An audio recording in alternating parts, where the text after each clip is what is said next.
Okay, so when you look at Marzano, he talks about 5 levels of the high reliability school. And the idea is, again, because it's a process of prove or improve, of continuous tracking and of being what you say you are, if you're able to achieve that, then you're considered to be a high reliability school. You're reliable. You are what you say you are. You're doing what you say you're doing. And he talks about 5 levels. The first level is a safe, supportive, and collaborative culture. Now, this is the level we'll be talking about this evening.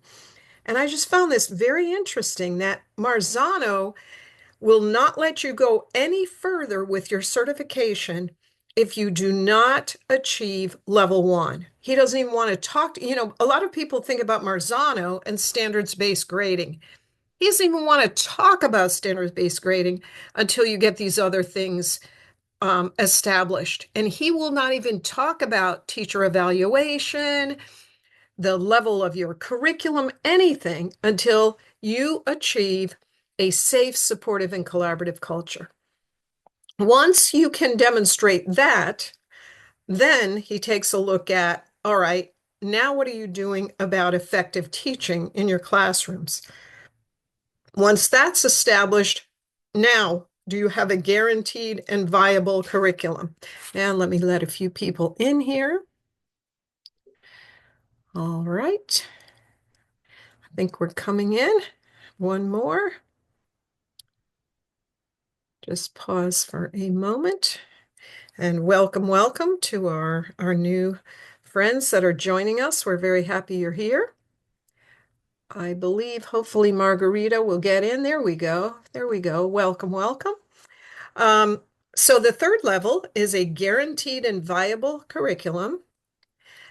After that, then Marzano will begin working with schools on how do you report using standards, and ultimately, how can you get to a competency-based education model? Mm. So I thought that was really interesting. You can't get any further with Marzano if you can't prove that you have a safe, supportive, and collaborative culture. Well, if that's important to the general public, the general population, the general field of education, should that not be more important to us as Seventh-day Adventists? Do you agree? Mm. That's right. Yeah, safe, supportive, and collaborative. If Mm. that's important, what if a child were to go to a school, a high reliability school, and feel safe and supportive and come into our system? One would hope that they Mm. would feel that same sense of emotional safety, that they would feel included, that they would never feel shamed, Mm. they would feel like is a team that believes in them. So as I thought about that, I thought, wow, I want to take a look at Three Angels for Kids and this first level of Marzano.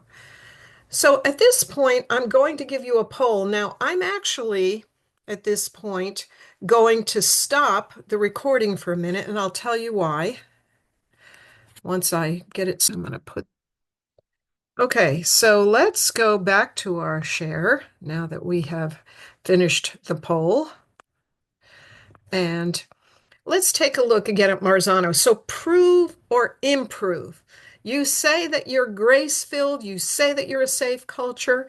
How are you going to prove it? And he talks about a number of ways and a number of things you can do to try to prove something. Or you realize that this is an area you need improvement. You've done surveys, you know you need improvement. All right, then what are you going to do and how are you going to measure it? So I'm going to teach you this evening how to do this. So Marzano talks about leading indicators. Now, if you were to look up leading indicators, let's say you just Googled that, you would find that it has a little different slant in the business world. But what Marzano as an educator is talking about with leading indicators is stating the desired reality, saying, this is who we are, and then you're going to go back and see. But so I'll give you an example of this. In Marzano level 1.1, his leading indicator is the faculty and staff perceive the school environment as safe, supportive, and orderly. So you start out by writing this positive statement, and that is called your leading indicator. Students, parents, and the community perceive the school environment as safe, supportive, and orderly. So that's Marzano 1.2. So the faculty and staff, the students, the parents, the community, everyone in looking at the school environment feel this is a safe place, this is a supportive place, this is an organized place here. Those are leading indicators. So I was thinking, well, what would we want for leading indicators? And I came up with some that even beefed this up a little bit. Students in Seventh-day Adventist schools experience the grace of Jesus through interactions with staff, faculty members, and their fellow students. What do you think? Is that something that we should aspire to? Yeah, Yes. yes. Um, Students in Seventh-day Adventist schools engage in lessons that result in a personal understanding of their acceptance by Jesus with no conditions attached, Mm, right? His sacrifice is enough. There's no conditions. yes. Students in Seventh-day Adventist schools feel confident as children of God, ready for Jesus to come. Feel confident. We don't want children coming through our system feeling, I'm not good enough. No, we want our children to come through and they're confident. They're ready for Jesus to come. They're confident. They're not worried about their own mistakes because they know that his sacrifice is enough. I think these are beautiful leading indicators. All right, so you start with a leading indicator. And also, we want them to appreciate the distinct identity of the Seventh-day Adventist faith. We want our kids to be proud to be Seventh-day Adventist. Or if they are members of a different faith, members of the community that are in our school, we want them to appreciate that they are going to a school of a group of people with a very distinct identity. We want to be proud of this. Now, I'll give you an example of something in my own life. I have gotten to know my neighbors really well, and I've started doing some things with them, just in a social way. We have some progressive dinners and whatnot. And so one of my neighbors called and said, Sandy, let's have another progressive dinner. Well, I knew that the time they wanted to start this was on the Sabbath. And I just kept wrestling with this and thinking, well, I don't want to make a big deal. I don't want to make our faith look bad. And I was kind of waffling.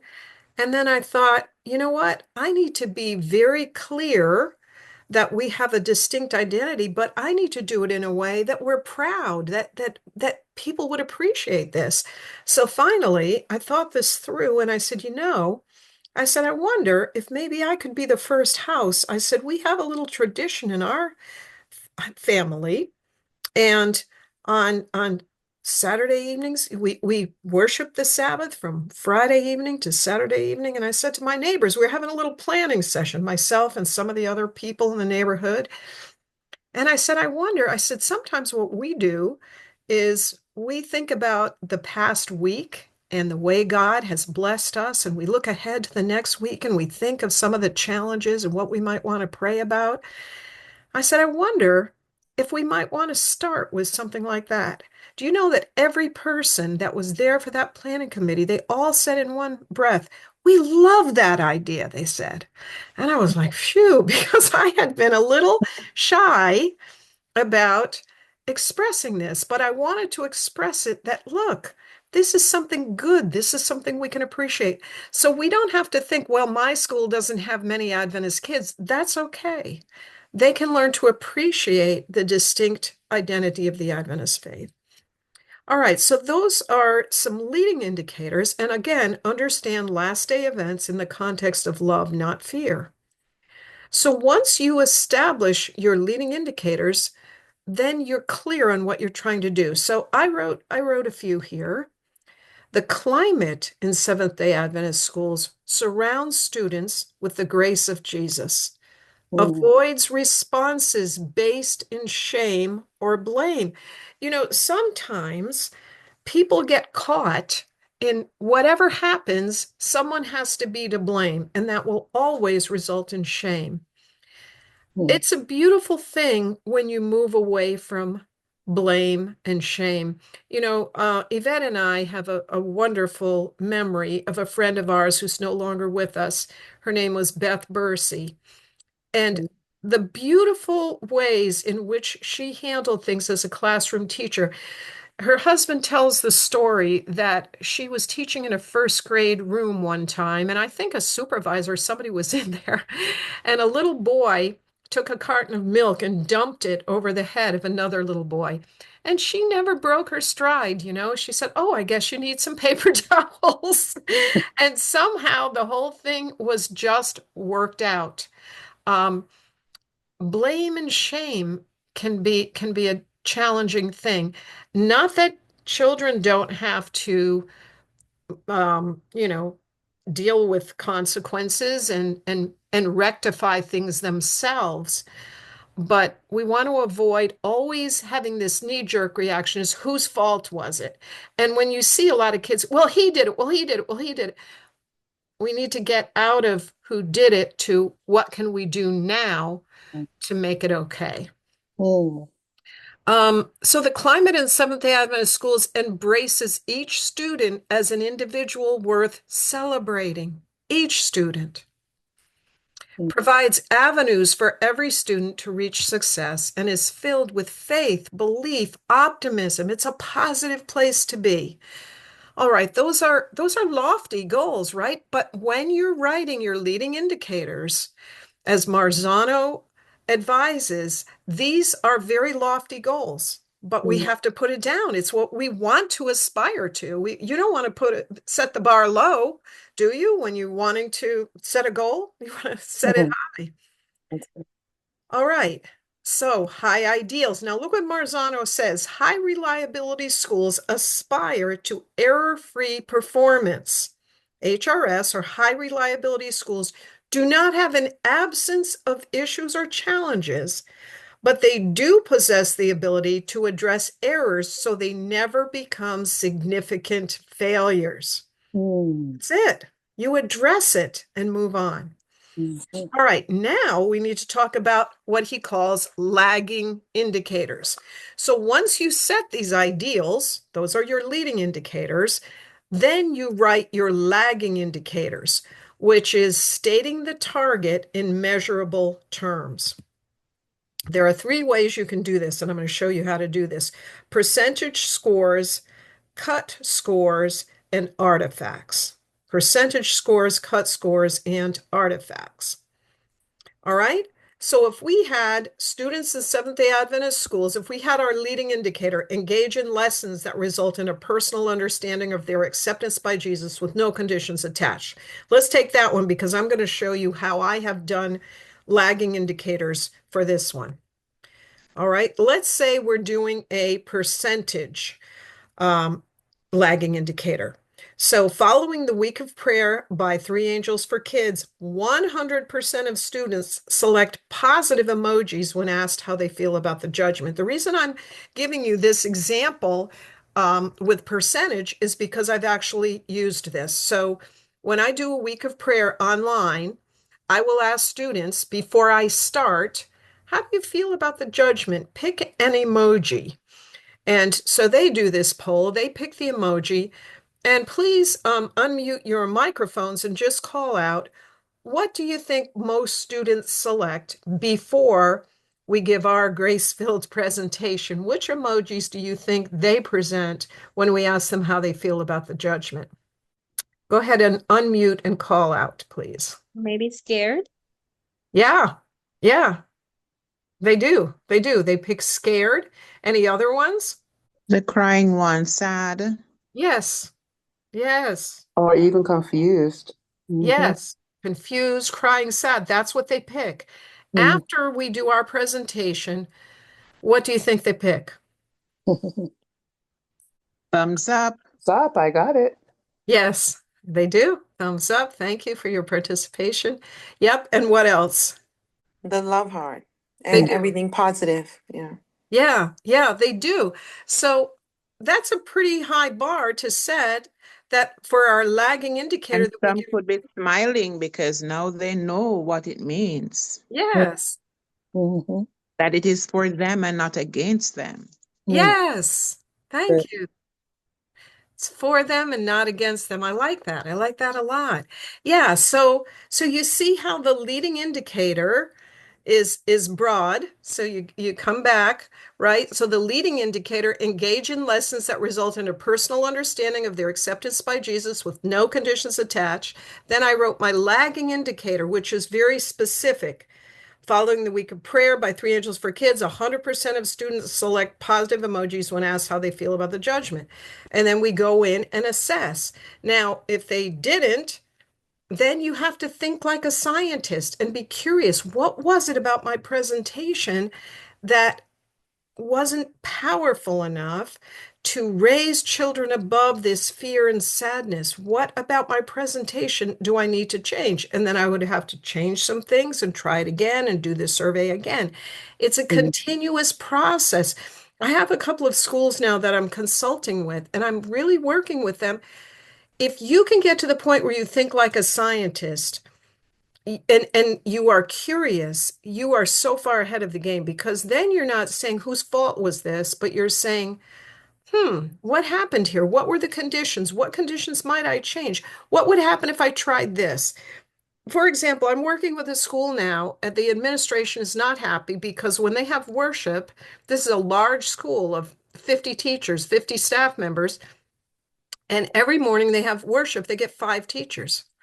Well, we have to move away from what is the problem with these teachers? They're not committed to, I wonder what we might try that would get more teachers to come to worship. But if we're in a blame mode, we're stuck. So we brainstormed and we thought, well, what can we vary? We can vary the time of day, we can vary the content, we can give them all a snack, and so we're trying things to see how are we raising our participation.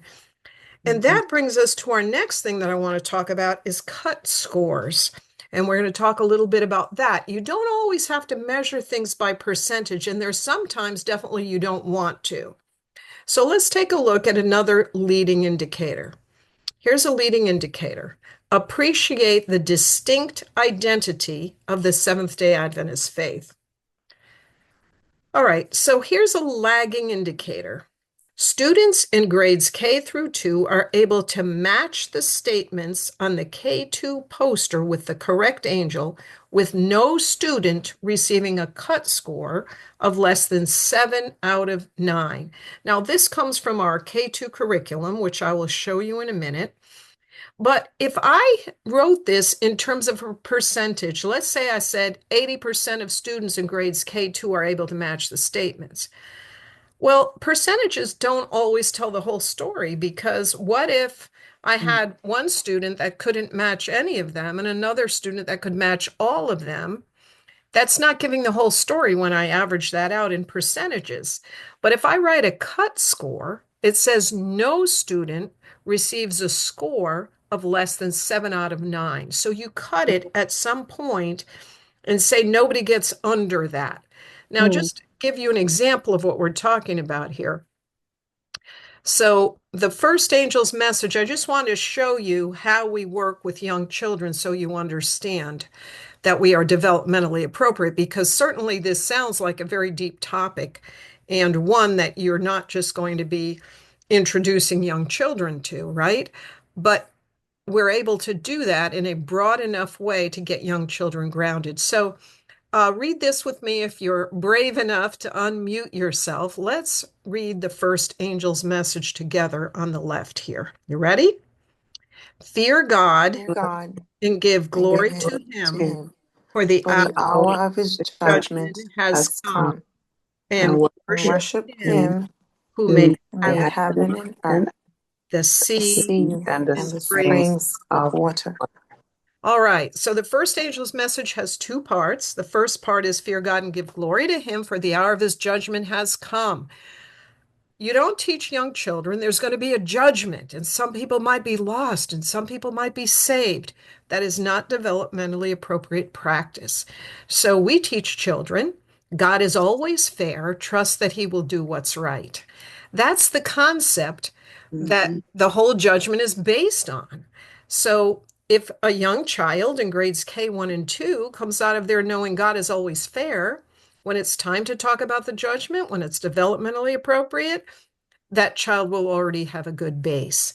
And the second half talks about worshiping Him who made the heavens, earth, seas, and springs of water. We teach young children God made everything, love, obey, and worship Him.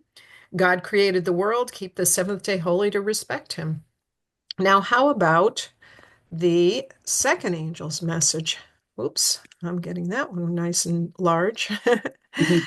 um, all right, read it with me again. The second angel's message.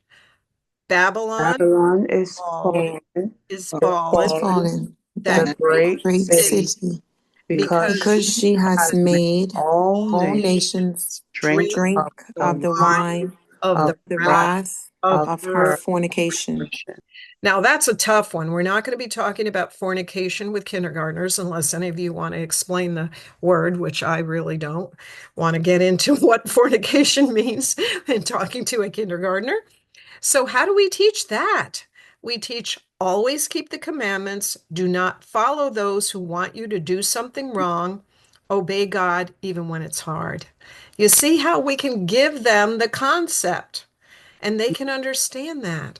And as adults have seen these children's posters, many adults have asked me for the poster.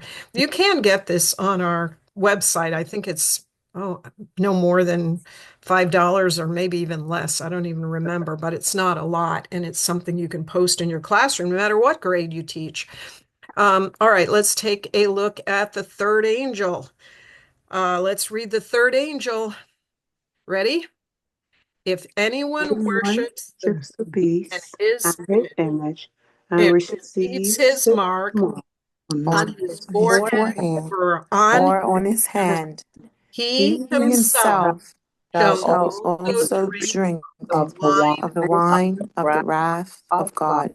Here Here Here is is is the the the patience patience of of the the of the saints. saints. saints. Here Here Here are are are those those those who who who keep keep keep the the the commandments commandments of of commandments God God and and the the and the faith faith faith of of of Jesus. Jesus.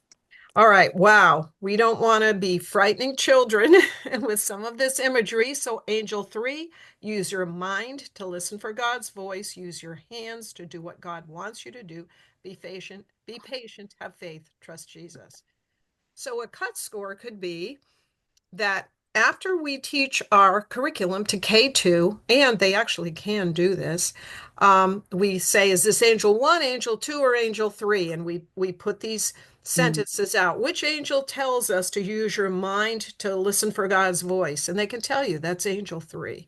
So you can use a cut score for a lagging indicator.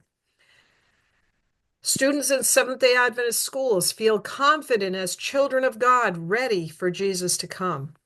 Now, what about artifacts? So we know how to do a percentage. We know how to do a cut score. The third thing that Marzano has is the artifacts. So here's one for our high school unit.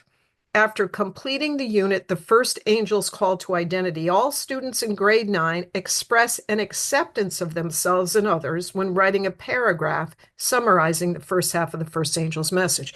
So with this, we just say, okay, I'm going to teach this unit.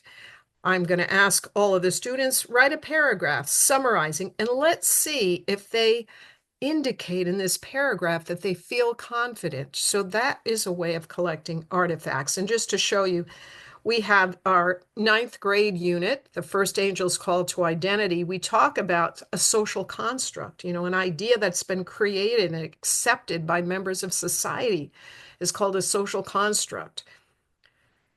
And this is where labeling comes in, this shorthand way to define other people, a pattern that becomes accepted, a quick unconscious judgment of human worth. And then we talk about Christ's reaction to social strata and how different it was from the ways we react. And then this all leads into our identity is found in Christ. So when we teach the first angel's call to identity, it's about the judgment, and that if you understand the judgment, you will stop marginalizing yourself, marginalizing others, stop blaming yourself, because you'll realize that we're united in Christ. And we have a lot of psychological points in here that tie in. Cooley's looking glass theory, an individual in a social situation imagines how they appear to other people. Then that individual imagines others' judgment of how they appear. And then the individual develops feelings about and responds to those judgments. So, in other words, if I'm in school and I imagine that around everybody else, I appear pretty stupid, then I start thinking in my head, oh, so they must be judging me as less than them. And then I start acting like that. Mm. And then we talk about how the biblical view is, for now we see through a glass darkly, but then face to face. Now I know in part, but then shall I know even as also I am known. And so we talk about acceptance in Christ. And not only accepting ourselves, but other people. And again, to stop that marginalization of people. It's a horrible thing. And you look at the history of all societies, how different groups of people have been treated differently just Mm. because of the way they look or where they live.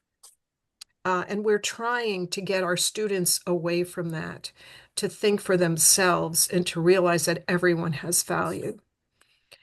Um, all right, so those are some ways to do your leading indicators, your lagging indicators, different ways to measure them. So once you do this process, you revisit, you revise, you recommit. Again, it is a continual process of saying, how are we doing with these high ideals, with our leading indicators? How are we actually doing in our organizational integrity and individual integrity? And you continually revisit these things.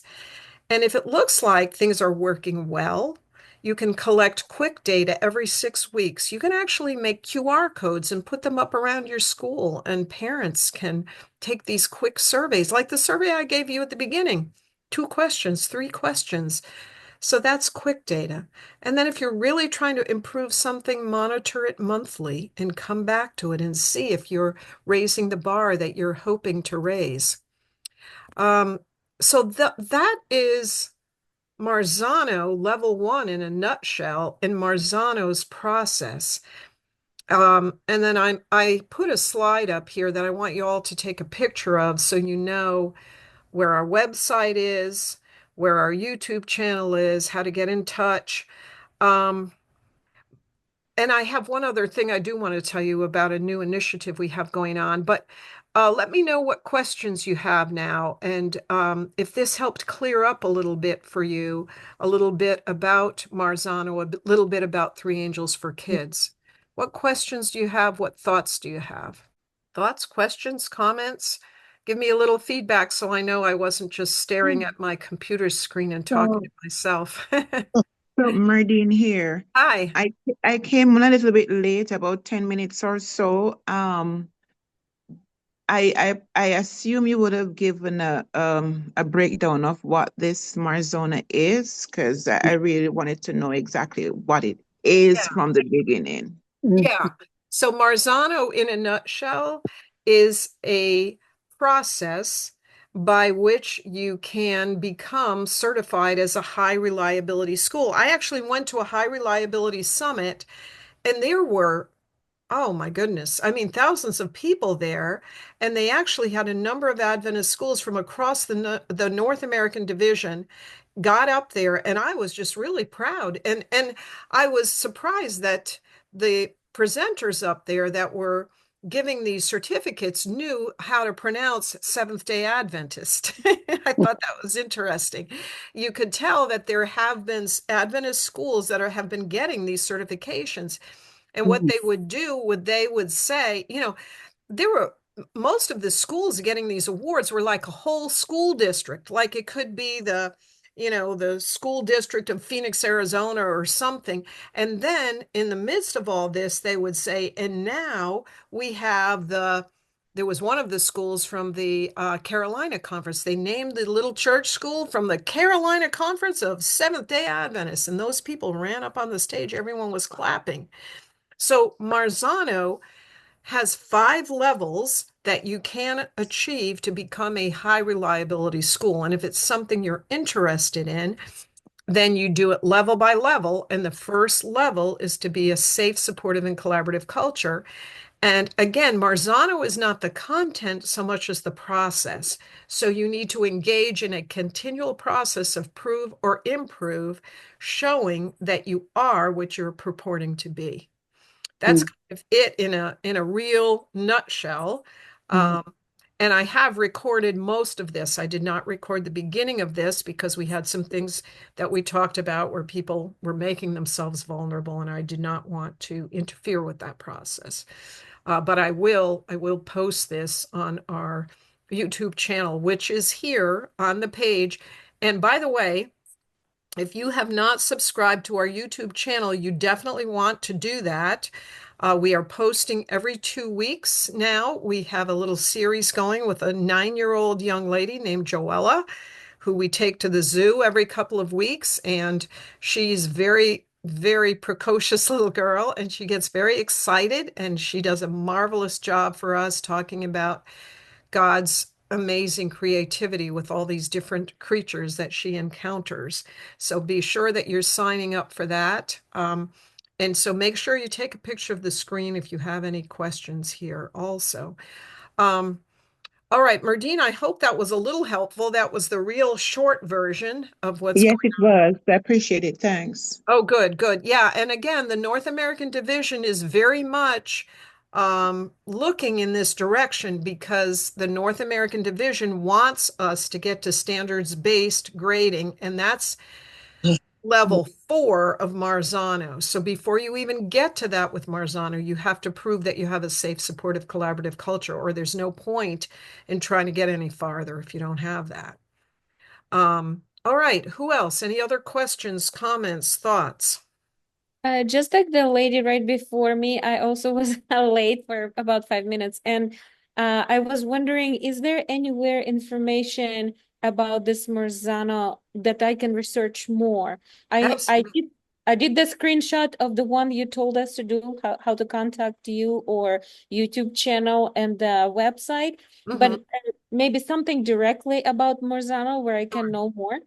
Yeah, it's really not hard to find Marzano at all because right now Marzano is, I believe, the number one educational initiative in the US. I mean, so there he has multiple books, resources, website. So let me stop this share for a minute, and I'm going to Oh, I cannot minimize the screen while I'm doing that. All right, I'm going to go on and find you something on Marzano so you guys can see it. Um, I think there may also be some material on a Adventist Learning Center about oh, okay. Marzano. mm, Okay, okay, excellent. And see, if you go, you're going to see Marzano. I'll go back over here and share this. Thank you, Karina, for that information. Yeah, I wasn't even aware of that. Um, okay, so you see. Here, you can just go to marzanoresources.com and he has all these 2-day workshops. You've got his books and resources, building a school. See, now, for example, this comes up building a school culture of healing and resilience. That would be a book that would go with level 1. So mm, if you want the overview of the 5 levels, you could get, a book that has to do with that. But they have many materials that have to do with each level. And for example, level 1, they have one of their main authors and speakers just talks about how teachers need to have self-care and what teachers can do to take care of themselves. Um, but there's so many things in here. I mean, if you look, I think if you look at some of the like you don't want to start with developing using proficiency scales. That's way up higher, like level 5, or teaching vocabulary. That has to do with with reliable teaching. So if you want, a real overview, I think there might be one. Not even you don't start with a teacher's guide to standards-based learning either. You want one that will tell you the 5 main levels. So let me just see here. if I can find something while that's not popping up. Um, but anyway, this can give you, oh, the Marzano synthesis, perhaps that would tell you a little, a collected guide to what works in K-12 education. I think probably the one on high reliability schools. There's one that has five, I have the book somewhere here, five parts of high reliability schools. But, as you can see here, it's just, yeah, here's one leading a high reliability school, a lot of them on high reliability schools. I think that will probably help. Um, Well, all right. thank you so much for the information. That's a lot that I can already start with. Yeah, that's more than enough, indeed, indeed. Anybody else with a question? I had a question with regards to the idea of putting up those QR codes Yeah. for parents to do like surveys or for kids to do surveys. Hmm. Um, what program do you actually use for that? You know what's the easiest thing to use? And actually, I just started a new initiative that I'm going to show you as we end up. And I did it with Google Forms. Have you ever used Google Forms? Yeah, Not sure. Okay. yeah. We had to use Google Form when COVID came in. It would force us to use it Okay. to do online teaching. Oh, okay. So Google Forms, for those of you who maybe have not used it, it's really a cool thing because if you just, it's free. So you just go over to Google and you can create any kind of a quiz or a form that will ask questions that it could be short answer, multiple choice, check boxes. And you can add a banner, you can add pictures, and then you get a link that you can share with people. Well, in the meantime, as people start answering this, you can go online and then a little bubble will pop up, two responses, three responses, four responses, and you can look at that as an Excel spreadsheet. So it's really very helpful. And if you do that, you get a link that you can share with people. Well, anytime you have a link, you can convert that to a QR code and you can go online. And there are many websites where you just put your link in and it will generate a QR code for you. So I would suggest doing that. And one of the things when I went to the last summit, they said that they have these QR codes like sometimes in the office. And so if a parent comes and has to wait for something, they say, "Oh, would you mind just doing this survey while you're waiting?" And all they have to do is click a picture of that QR code with their phone, answer a few questions, done. And you can do that with your faculty, with anybody. But I would use Google Forms. And Karina, if you need any help with that, feel free to contact me and I'll get online with you and step you through it. Um, Okay. okay. Hmm. Any other questions? All right, I want to show you one more thing because this is brand new and I'm very excited about it and I want to make sure you all know about it. And that is that we are bringing our globes back. So I know some of you have gotten our spinning globes, and this is a very unique thing. When we made these globes for the teacher convention, I've had so many people contact me saying, "Sandy, I want another globe, please." And I have to tell them, these globes are not available anywhere but from us. When we went to the teacher convention, our sponsor said we want to have something really exciting so that teachers will want to come to our booth, so teachers will want to buy our materials. And we, batted all these ideas around. And my husband was actually the one who's Mr. Gadget, who had this little tiny globe that could float. And when I showed it to one of the sponsors, they were like, "That's it." So we designed these things. There's two kinds, the ones that's over the disc like this and the one that's over the Bible. But as you can see in this picture, the globe is literally floating in the air.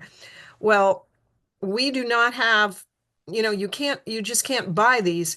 So I talked to my boss and I said, "Look, I want to do something so that if we have teachers who either want to buy the second level of materials, like if you've done A, now you want to do B, or maybe you've never bought them.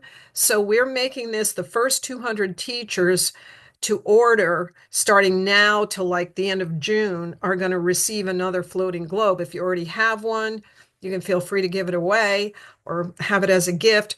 But the only thing is you have to be a teacher in the NAD and you have to order at least one teacher guide and enough student packs for one class.